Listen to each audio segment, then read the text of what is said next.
অর্থাৎ ভাগ্যের সাহায্য যে যে পরিস্থিতিতে পাবে সেই সকল জায়গাগুলোতে খুব উন্নতি করে যাবে।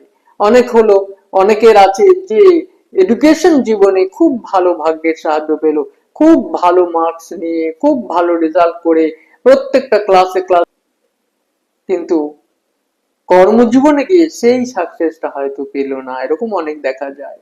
আবার দেখা যায় এডুকেশন জীবনে তেমন ভাবে সাকসেস নয়, কর্মজীবনে গিয়ে সে দারুণ সাকসেস। অর্থাৎ এই কর্মজীবনে কিন্তু ভাগ্যের সাহায্যটা সে পেল। এই কর্মজীবনের যে পিরিয়ডটা, এই সময়টা ভাগ্যাধিপতি তাকে সাপোর্ট করলো, ভাগ্যাধিপতি সুখকর স্থান পেল।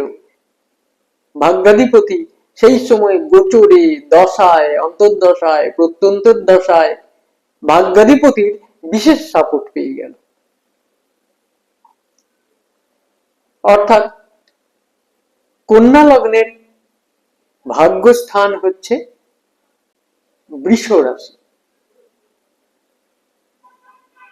এই বৃষ রাশির জায়গাটা কতটা স্ট্রং, কতটা শুভ, সেখানে কোনো অশুভ যোগ সৃষ্টি হয়েছে কিনা এটা দেখে নেওয়া প্রথম কাজ।